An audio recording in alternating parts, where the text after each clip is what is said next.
Sebagaimana telah diatur dalam pasal 1320 KUH Perdata tersebut, maka untuk sahnya suatu perjanjian tidak bisa keluar daripada syarat objektif dan syarat subjektif yang telah ditentukan.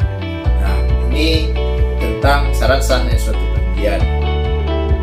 Selanjutnya kita masuk pada 4 teori terjadinya persesuaian pernyataan kehendak. Ini mungkin bisa saudara pahami, saudara pelajari nanti ya dalam literatur atau bacaan sumber-sumber bacaan lain.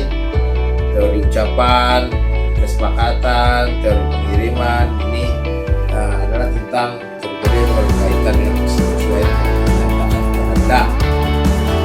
Selanjutnya kita masuk kepada jenis-jenis perjanjian.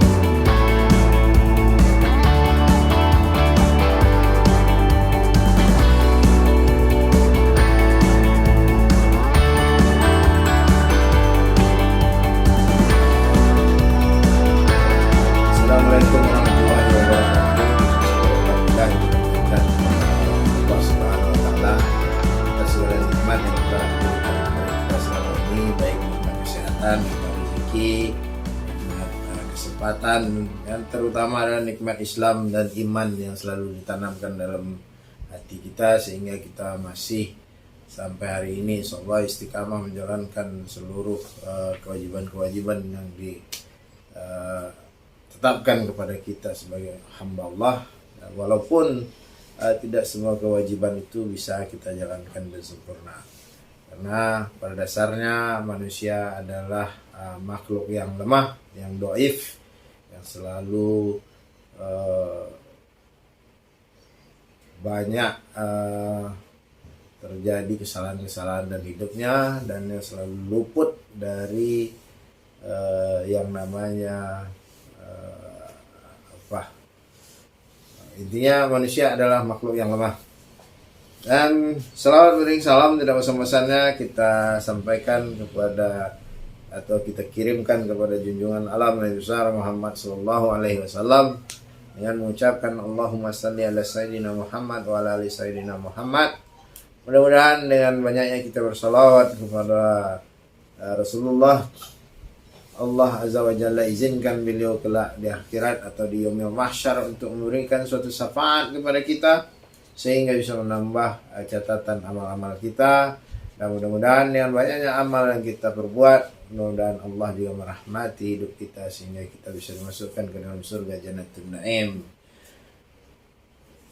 Pada sobat-sobat sekalian, mudah-mudahan doa saya, sahabat-sahabat, selalu dilimpahkan kesehatan dan rezeki yang cukup sehingga bisa menjalani hidup dengan penuh khusyuk dan melaksanakan ibadah juga dengan penuh kekhusyukan tanpa kurang apapun juga.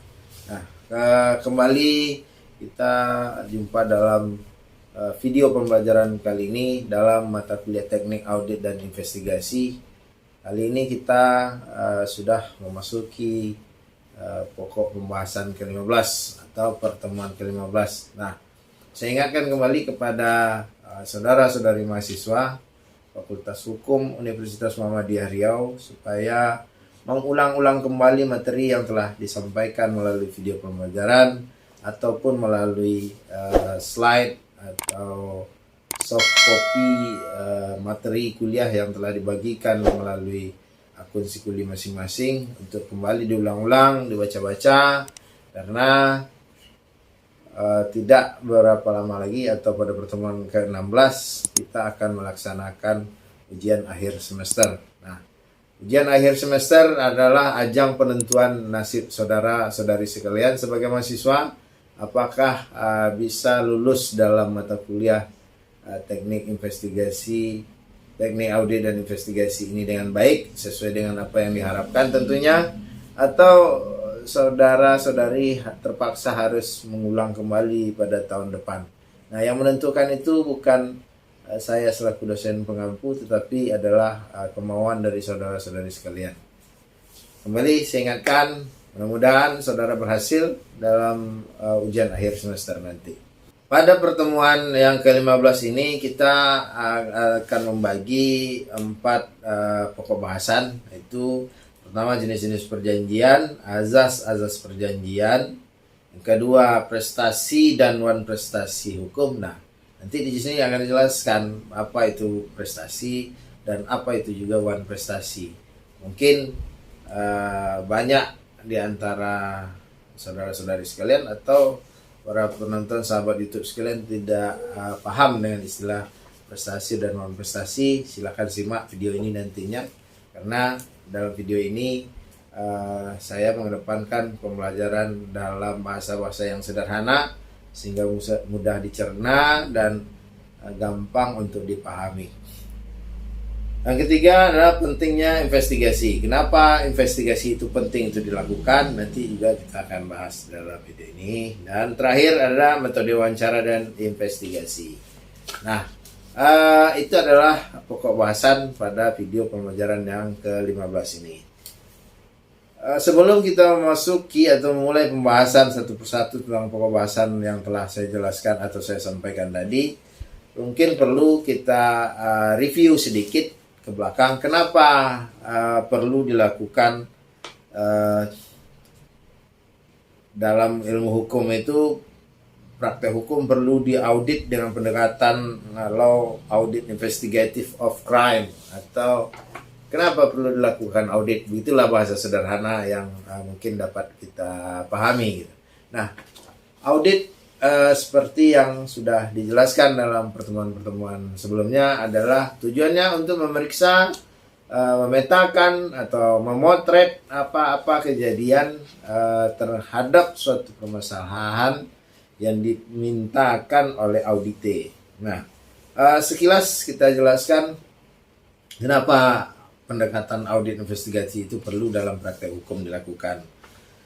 Yang pertama, mungkin ada yang pernah mendengar ada perbuatan hukum, ada peristiwa hukum, dan juga ada perbuatan hukum pra peristiwa hukum. Nah, dasarnya adalah di dalam pasal 1320 BW, Burgerlijk Wetboek, atau yang dalam bahasa keseharian kita sering dikenal dengan istilah Kitab Undang-Undang Hukum Perdata.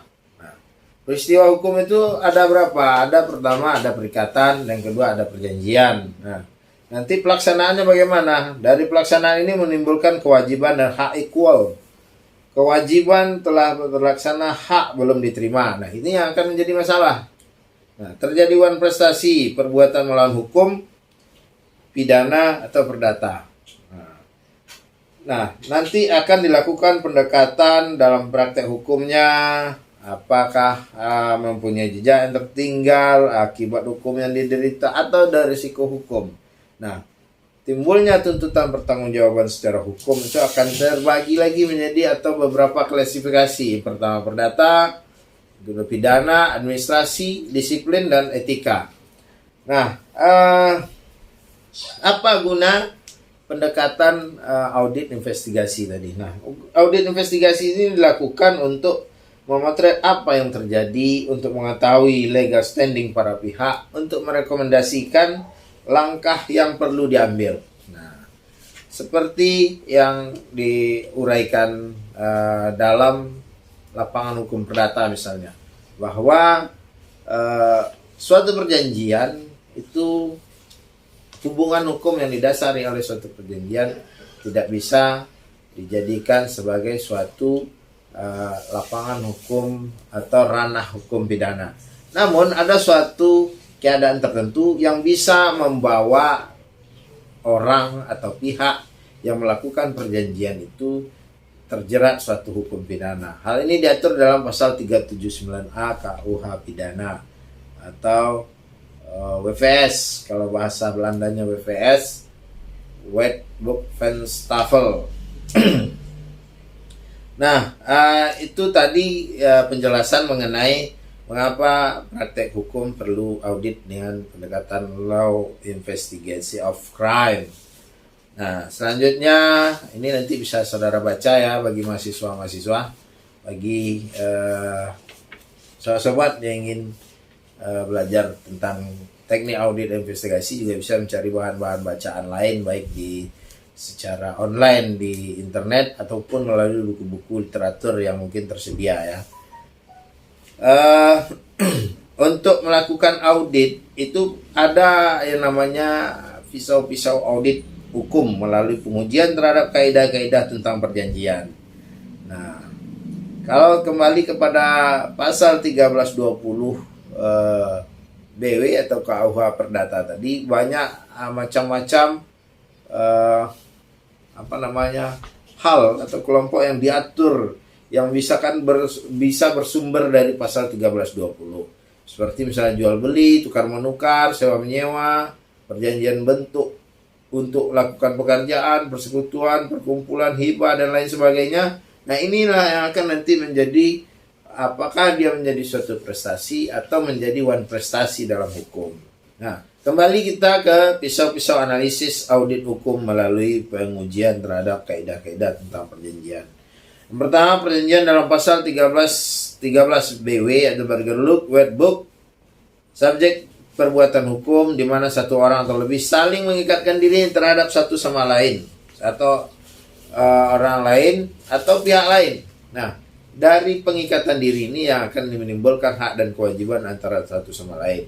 Perikatan adalah hubungan hukum antara dua pihak dalam lapangan harta kekayaan, di mana pihak yang satu kreditur berhak atas prestasi dan dengan pihak yang lain debitur berkewajiban memenuhi prestasi. Nah, inilah yang disebut dengan hak dan kewajiban secara sederhana. Yang ketiga ada hubungan perikatan dan perjanjian. Perjanjian menerbitkan perikatan itu melalui dari undang-undang sebagaimana diatur dalam pasal 1233 BW atau KUH Perdata. Ini perikatan yang bersumber dari undang-undang. Nanti bisa saudara pelajari. Sekarang kita bahas tentang syarat sahnya perjanjian. Syarat sahnya perjanjian ini diatur dalam pasal 1320 Burgerlook Wetbook atau BW atau KUH Perdata atau Kitab Undang-Undang Hukum Perdata. Apa yang dikatakan dalam pasal 1320 BW atau Kitab Undang-Undang Hukum Perdata? Yang pertama, ada kesepakatan mereka mengikatkan dirinya. Artinya para pihak yang membuat perjanjian telah sepakat atau ada persesuaian kemauan atau saling mengetahui kehendak masing-masing atau saling menyetujui kehendak masing-masing yang dilahirkan para pihak dengan tidak ada paksaan, kekeliruan, dan penipuan atau mengandung arti kemauan para pihak saling mengikat diri. Artinya pada ayat 1 pasal 1320 BW ini mensyaratkan untuk sahnya suatu perjanjian itu harus ada memang kesepakatan mereka yang mengikatkan diri ini tanpa ada suatu keadaan-keadaan yang disembunyikan. Apakah misalnya ada sesuatu yang disembunyikan, kalau dia tidak tanda tangani perjanjian ini maka haknya tidak diberikan. Nah, ini tidak boleh dilakukan karena artinya ada suatu pemaksaan. Atau seandainya apabila telah melakukan perjanjian atau sepakati suatu perjanjian ini, maka tidak akan ada tuntutan di kemudian hari terhadap apa yang telah dilakukan selama ini oleh salah satu pihak misalnya. Nah, sementara dalam perjalanan latar belakang perjanjian itu sendiri telah ada suatu perbuatan bohong atau suatu perbuatan penipuan sehingga perjanjian ini dijadikan suatu alat untuk melegitimasi perbuatan bohong atau perbuatan curang yang telah terjadi sebelumnya. Hal ini tidak boleh terjadi dalam lapangan hukum perdata.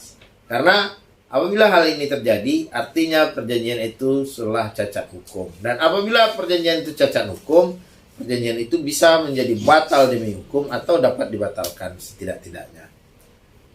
Ayat 2 adalah tentang kecakapan untuk membuat suatu perjanjian. Cakap atau back one dalam bahasa hukum sering kita kenal. Dewasa, sehat pikiran, tidak dilarang oleh aturan. Artinya orang gila tidak bisa membuat suatu perjanjian. Orang yang di bawah pengampuan tidak bisa membuat suatu perjanjian. orang yang belum dewasa tidak bisa membuat suatu perjanjian. Artinya orang yang membuat perjanjian itu adalah harus benar-benar orang yang cakap secara hukum. Artinya adalah orang yang bisa mempertanggungjawabkan sisi-sisi perbuatannya, orang yang bisa mempertanggungjawabkan apa yang ada di dalam perjanjian itu sendiri. Nah, ini adalah pada ayat 1 dan ayat 2 pasal 1320 KUH Perdata ini adalah tentang syarat subjektif suatu perjanjian. Nah, kita masuk kepada ayat 3 dari pasal 1320 Kitab Undang-Undang Hukum Perdata. Pada ayat 3 disebutkan suatu hal tertentu. Nah, ini adalah objek perjanjian. Nah, objek perjanjian itu harus ada, tidak bisa tidak ada. Artinya apakah objeknya itu ada pada saat perjanjian itu dibuat, atau ada sebelum perjanjian itu dibuat, atau akan ada setelah perjanjian itu dibuat. Yang namanya objek harus tetap ada dalam suatu perjanjian. Dan keempat, ada suatu sebab yang halal. Artinya perjanjian itu dibuat atas suatu perbuatan yang dibolehkan oleh hukum. Tidak boleh perjanjian itu dibuat dengan suatu sebab atau klausula yang tidak dibolehkan atau dilarang oleh hukum. Contoh seperti misalnya dibuat perjanjian perdagangan peredaran narkotika atau obat-obat terlarang atau zat aditif lainnya atau yang bisa dikenal dengan narkoba. Nah, ini adalah suatu perjanjian yang secara hukumnya itu dilarang oleh negara dan perjanjian ini tidak boleh dilakukan. Nah, maka untuk syarat sahnya suatu perjanjian selain memenuhi sebagaimana telah diatur dalam pasal 1320 KUH Perdata tersebut, maka untuk sahnya suatu perjanjian tidak bisa keluar daripada syarat objektif dan syarat subjektif yang telah ditentukan. Nah, ini tentang syarat sahnya suatu perjanjian.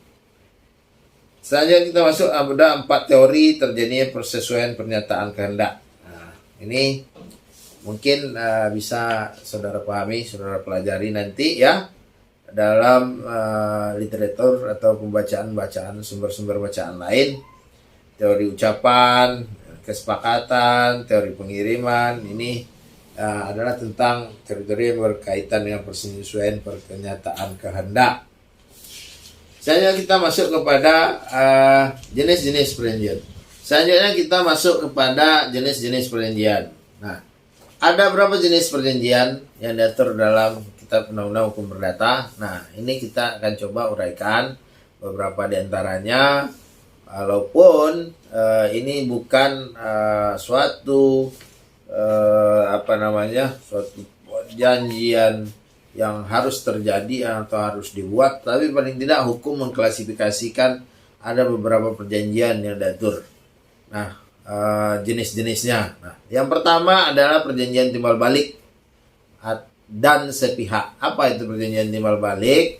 Perjanjian timbal balik adalah perjanjian yang membebani hak dan kewajiban kedua belah pihak. Nah, ini namanya perjanjian timbal balik. Mungkin saudara bisa menelaah beberapa perjanjian, nanti mungkin bisa di dalam contoh-contoh atau belajar mata kuliah hukum perjanjian, nanti saudara bisa baca contoh-contoh perjanjian yang diberikan, apakah ini menjadi perjanjian timbal balik atau perjanjian sepihak. Nah, perjanjian sepihak adalah kebalikan daripada perjanjian timbal balik. Ketika perjanjian timbal balik memberikan hak dan kewajiban yang sama, maka perjanjian sepihak hanya memberikan kewajiban kepada pihak yang tertentu saja dan hak kepada pihak tertentu saja. Nah, ini yang disebut dengan perjanjian timbal balik dan perjanjian sepihak. Yang kedua ada perjanjian percuma dan perjanjian dengan alas hak. Nah, perjanjian percuma itu memberikan ketentuan pada satu pihak saja. Artinya pihak lain tidak dapat menentukan apa isi atau ketentuan yang diatur dalam perjanjian tersebut.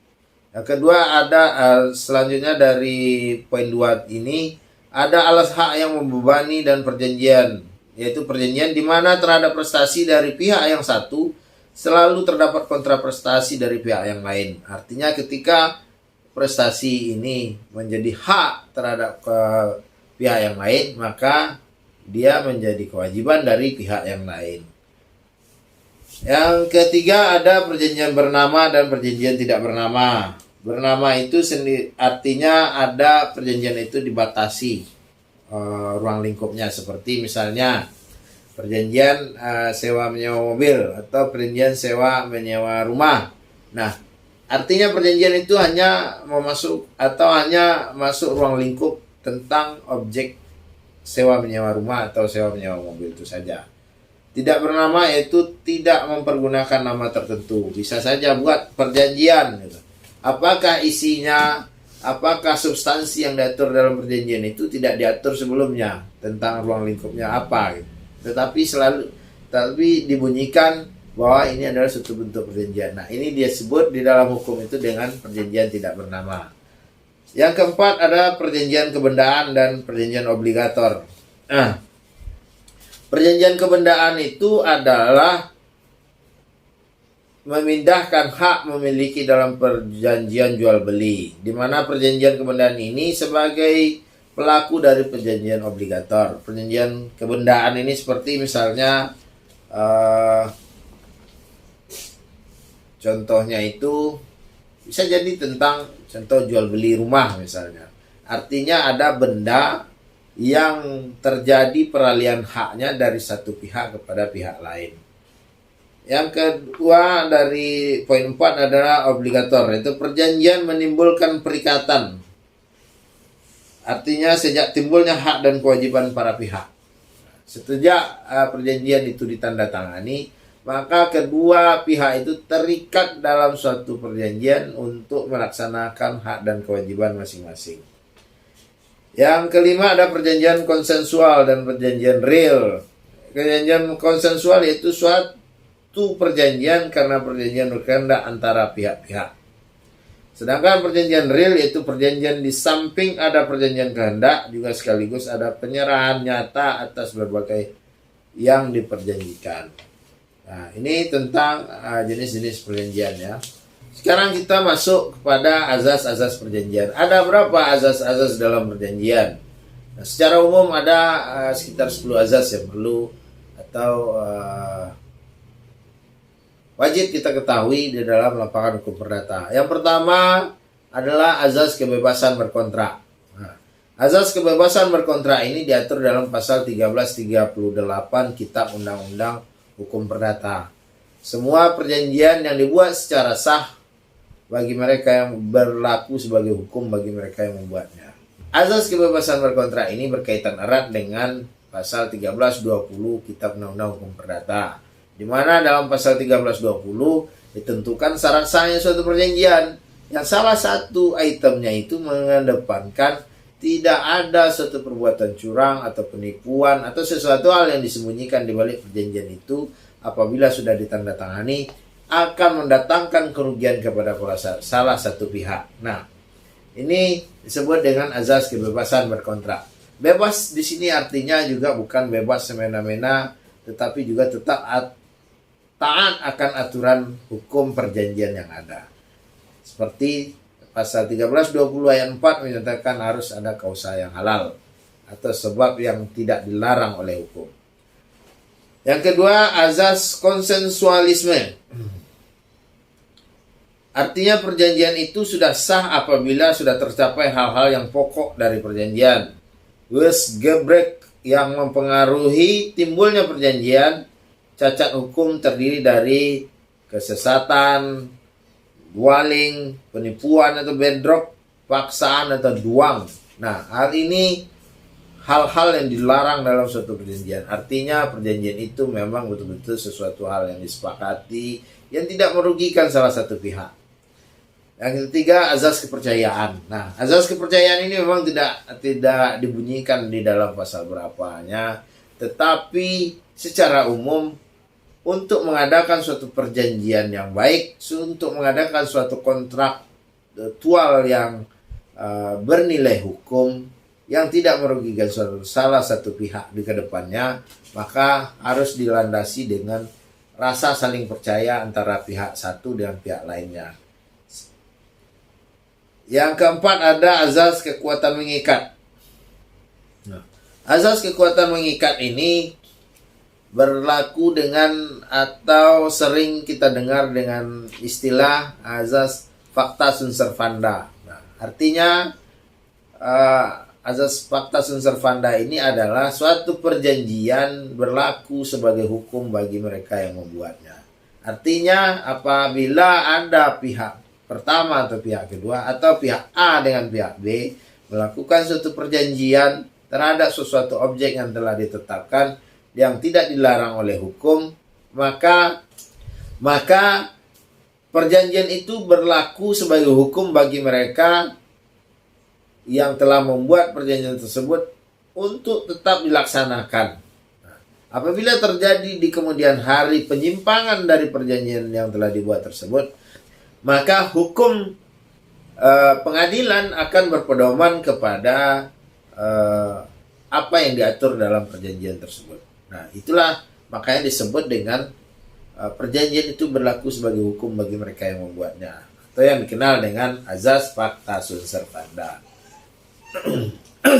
Yang kelima ada azas kepastian hukum. Nah, yang dimaksud azas kepastian hukum di sini adalah tentang apa-apa yang diperjanjikan. Misalnya dalam perjanjian itu disebutkan bahwa si A harus menyerahkan barang yang telah dijualnya itu pada tanggal 28 Februari 2022.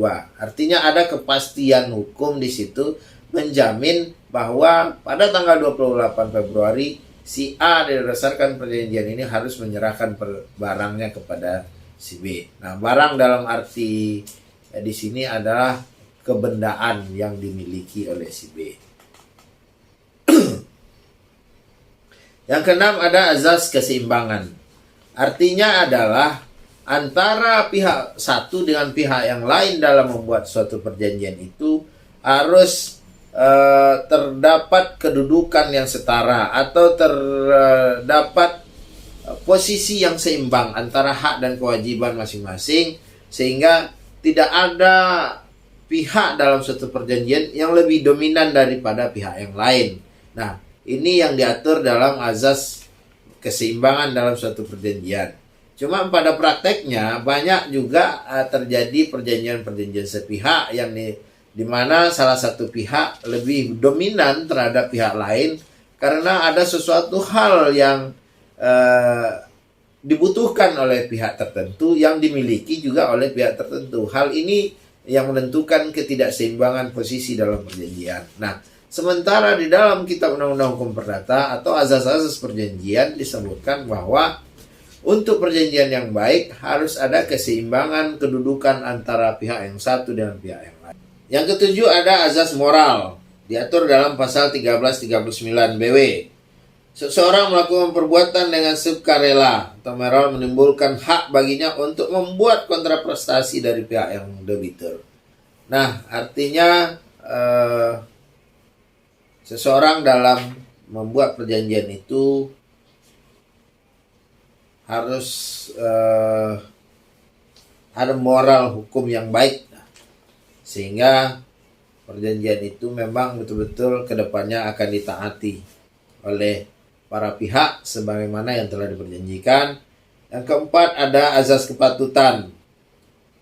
Ini berkaitan dengan kekuatan isi dari perjanjian.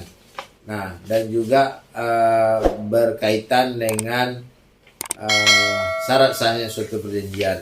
Apakah perjanjian ini sudah dibuat berdasarkan kepatutan-kepatutan yang ada dalam hukum, atau hanya dibuat berdasarkan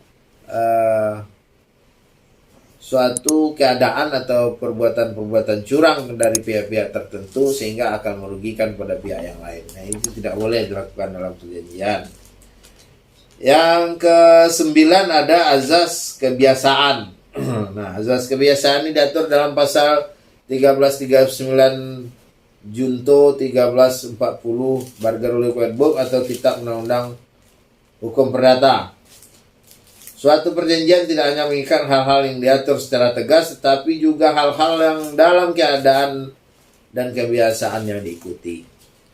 Nah, ini tentang azas kebiasaan. Yang ke-10 ada azas itikat baik.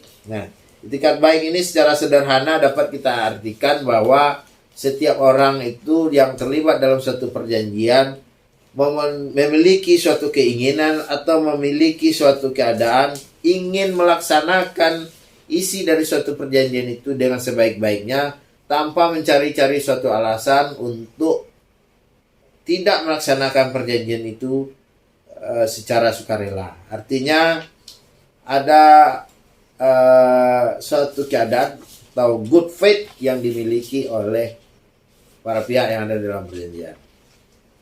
Nah, ini selanjutnya kita tentang hak dan kewajiban dalam perjanjian. Ini ada tentang selanjutnya ada tentang hak dan kewajiban dalam perjanjian. Nah, kewajiban pihak pertama misalnya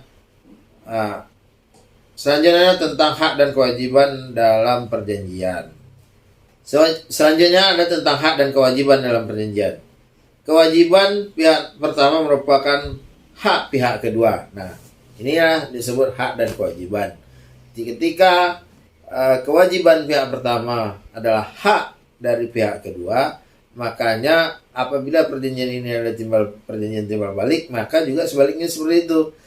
Maka hak pihak kedua atau kewajiban pihak kedua adalah hak dari pihak pertama. Nah, inilah yang disebut dengan hak dan kewajiban. Dalam pasal 1234 BW, prestasi yang dijanjikan itu adalah untuk memberi sesuatu atau to given, untuk membuat sesuatu to don't, untuk tidak berbuat sesuatu of mind to don't. Prestasi menimbulkan hak dan kewajiban para pihak. Ini nanti bisa dipelajari lebih lanjut ya, dibaca, dibuka, silakan nanti dibuka kitab Undang-Undang Hukum Perdatanya.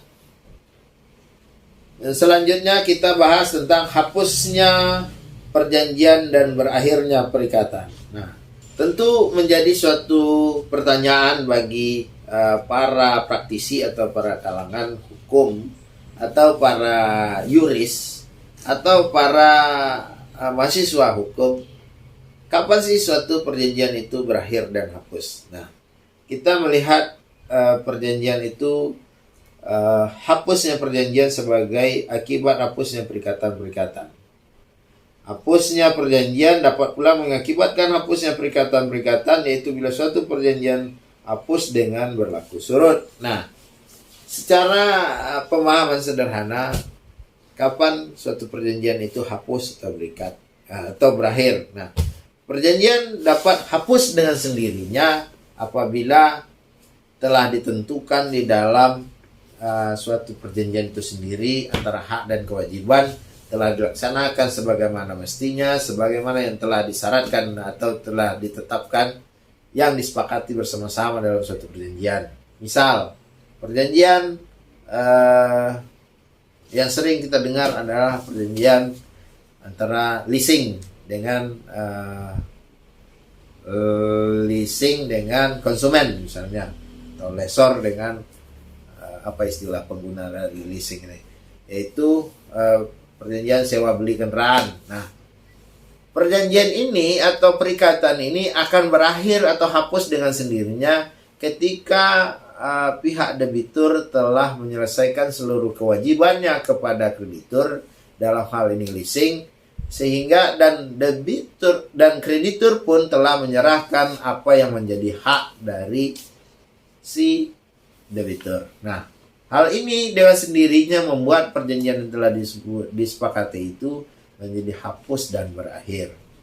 Nah, ada juga penentuan berakhir atau hapusnya perjanjian itu dikarenakan oleh undang-undang. Misalnya undang-undang menyatakan suatu perjanjian itu cacat hukum atau tidak sah secara hukum. Nah, itu juga bisa mengakibatkan perjanjian tersebut hapus dan berakhir.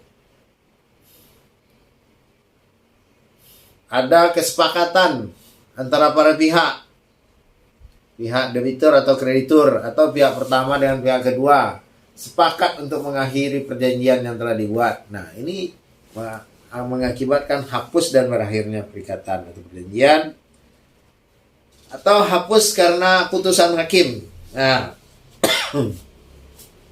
perjanjian dapat hapus atau berakhir karena putusan hakim ini ditentukan tidak lain daripada menjadi suatu sengketa atau sengketa yang tertimbul dari suatu perjanjian. Misal, sesuatu hal yang dibuat dengan berdasarkan itikat tidak baik, atau seperti yang pasal 1320 BW yang sudah saya jelaskan tadi, ada kesepakatan. Nah, kesepakatan ini tidak boleh menyembunyikan suatu perbuatan yang curang. Nah, misalnya ada suatu keadaan atau rekayasa yang dapat merugikan salah satu pihak dalam perjanjian itu. Apabila perjanjian itu telah ditandatangani, akan menghilangkan suatu hak yang seharusnya menjadi hak yang bersangkutan. Nah, apabila yang bersangkutan merasa hal ini adalah sesuatu perjanjian yang tidak sesuai dengan pasal 1320 BW, maka perjanjian tersebut dapat batal atau dibatalkan dengan putusan hakim. Nah, apabila suatu perjanjian telah dibatalkan dengan putusan hakim, maka itu tadi disebut dengan hapusnya perjanjian atau perikatan dengan putusan hakim. Yang selanjutnya, tujuan perjanjian telah tercapai, seperti yang saya jelaskan di awal tadi, di bagian awal, tentang perjanjian antara leasing dengan debiturnya. Dan selanjutnya dengan persetujuan para pihak. Nah, ini adalah tentang hal-hal berakhirnya suatu perjanjian atau hapusnya suatu perikatan. Selanjutnya kita lihat dalam pasal 1381 Kitab Undang-Undang Hukum Perdata, hal-hal yang mengakibatkan berakhirnya perjanjian. Yang pertama ada karena pembayaran, karena pembatalan atau lewatnya waktu. Kedua ada karena penawaran pembayaran tunai diikuti dengan penyimpanan atau penitipan. Yang ketiga ada karena pembayaran hutang, karena pembahasan utangnya. Yang keempat karena perjumpaan utang dan kompensasi. Yang kelima karena pencampuran utang. Yang keenam karena masuknya barang terutang. Nah, ini yang diatur dalam pasal 1381 Kitab Undang-Undang Hukum Perdata. Selanjutnya kita masuk ke bagian prestasi dan wan prestasi dalam perjanjian. Nah, seperti yang sudah kita sampaikan atau saya sampaikan dalam pokok bahasan kali ini, salah satunya adalah tentang prestasi dan wan prestasi. Nah, prestasi dalam hal ini bukan prestasi dalam suatu hal kerja, atau suatu prestasi dalam hal pendidikan, atau prestasi dalam suatu perlombaan atau pertandingan kejuaraan dan lain sebagainya.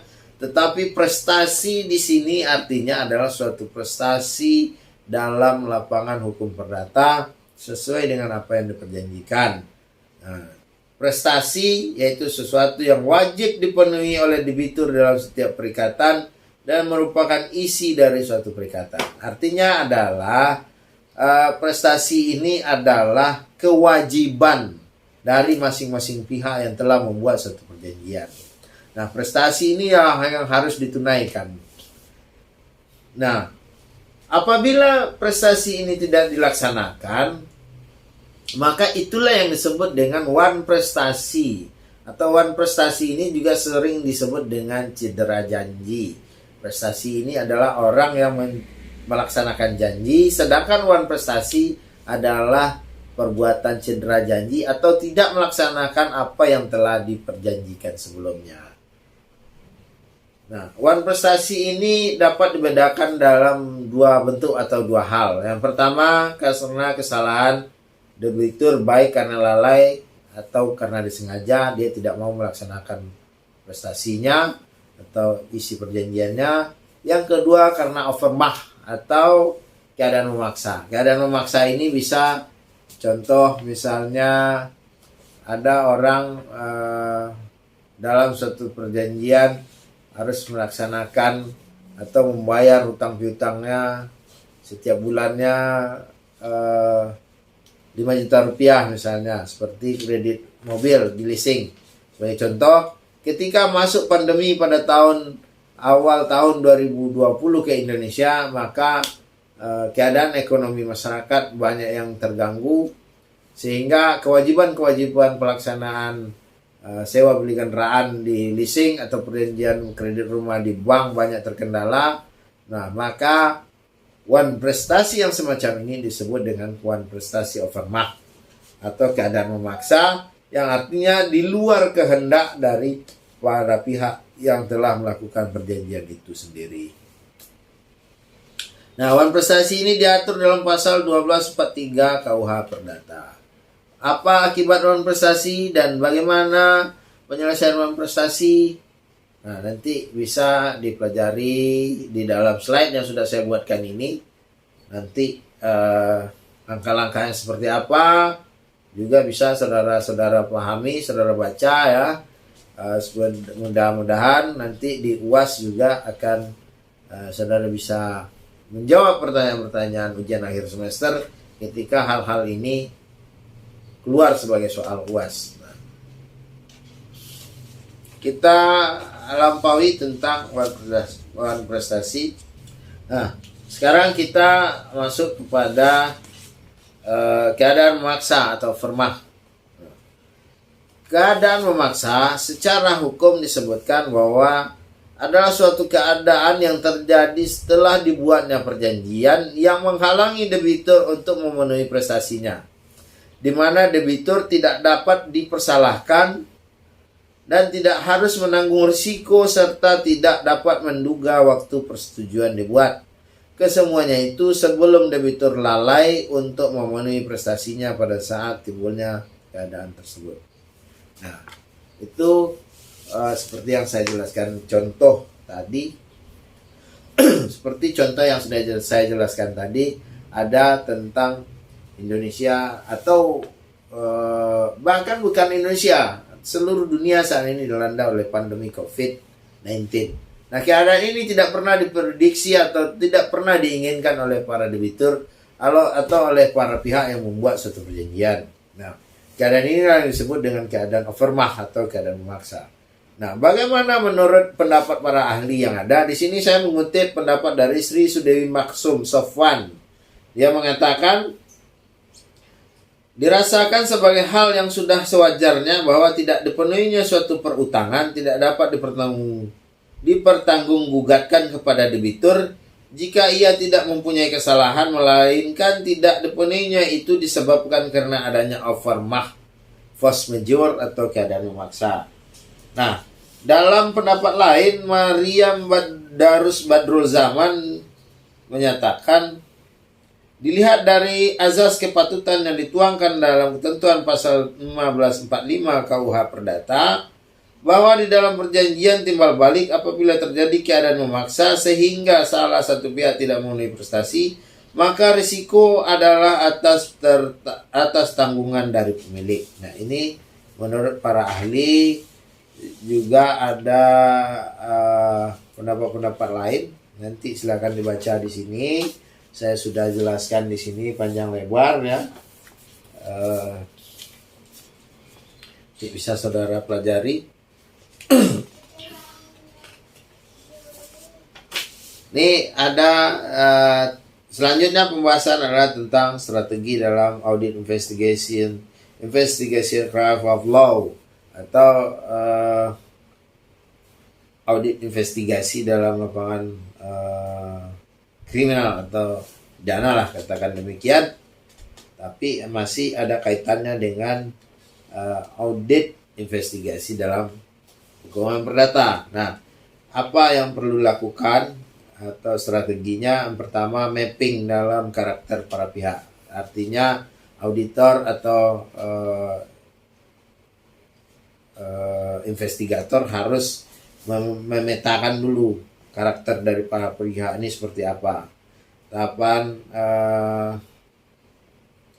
terus selanjutnya tahapan audit investigasinya, persiapan investigasi, ini segala macam. Nanti ada penjelasannya di sini, saya sudah jelaskan juga. Nanti bisa saudara baca, dipelajari di dalam slide ya. Terus kita masuk ke sasaran objek dalam Law Audit Investigation of Crime. Nah, berkas-berkas yang diterima law auditor untuk dilakukan audit investigasi merupakan bukti-bukti tertinggal tentang telah terjadi rangkaian peristiwa hukum yang telah menimbulkan akibat hukum dan risiko hukum yang mengancam audit, yang mungkin penyebabnya ditemukan penyimpangan atau penyalahgunaan dan kriminal, pecah kongsi, timbul tuntutan dari unsur internal atau eksternal, bangkrut dan pembubaran. Nah, sasaran auditnya adalah peristiwa hukum yang terjadi, perjanjian-perjanjian dan perikatan melalui pengujian terhadap jejak tertinggal, saksi, bukti. Nah, ini sasaran-sasaran objek dalam Law Investigative Crime. Nah, nanti selanjutnya juga ada strategi memeriksa person yang menjadi objek Law Audit Investigasi. Nah, kalau strategi memeriksa atau mewawancarai ini sebenarnya tergantung kepada intuisi masing-masing auditor. Dari mana dia memulai, bagaimana dia memulai, dan apa yang harus dia mulai dalam satu pertanyaan. Tentunya tidak terlepas dari time schedule atau sistematika yang telah disiapkan sebelumnya. Nah, ini bisa saudara baca juga nanti dalam slide. Juga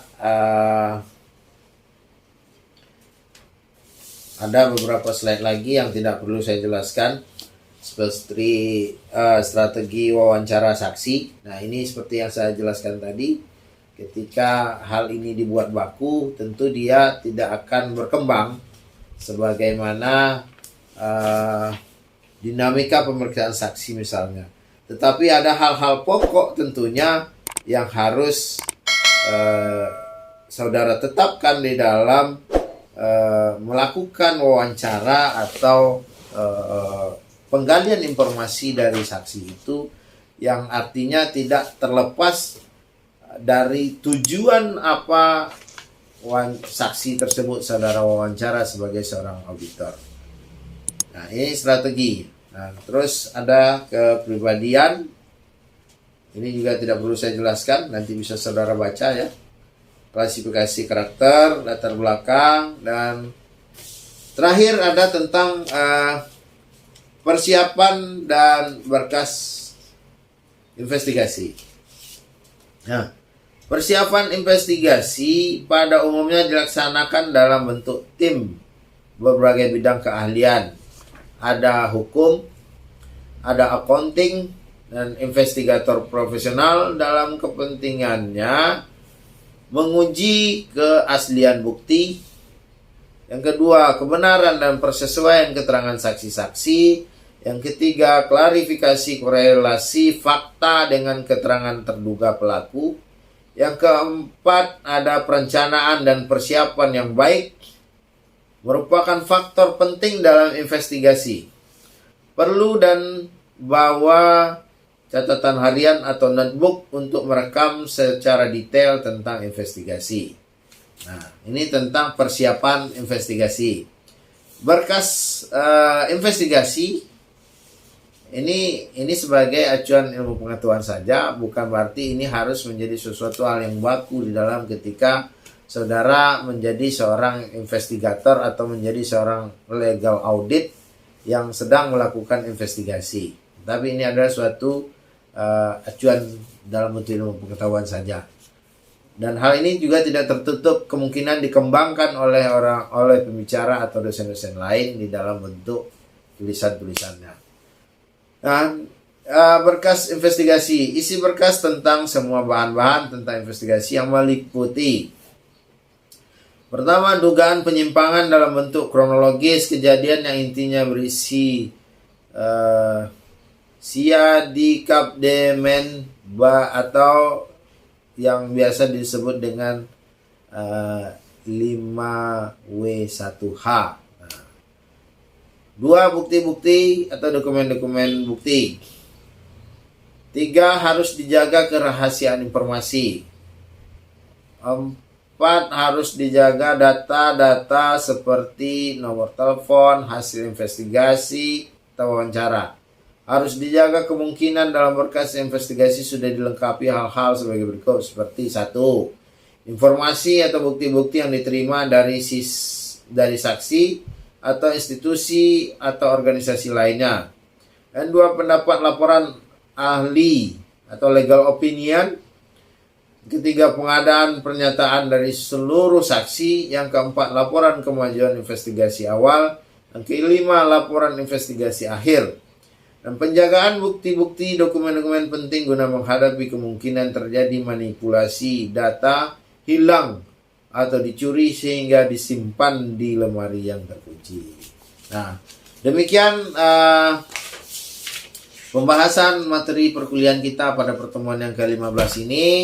Bagi mahasiswa Fakultas Hukum Universitas Muhammadiyah Riau, saya berharap dan berdoa mudah-mudahan apa yang disampaikan ini menjadi suatu ilmu yang bermanfaat bagi saudara ketika saudara telah menyelesaikan pendidikan sarjana hukum saudara di Fakultas Hukum Universitas Muhammadiyah Riau, dan bisa ketika menjadi seorang auditor bisa sedikit menjadi suatu acuan, dan ketika saudara yang menjadi auditi atau orang yang diperiksa atau orang yang diaudit, saudara bisa menjadi kan suatu ilmu pengetahuan untuk mempersiapkan apa-apa yang akan saudara persiapkan ketika saudara diaudit.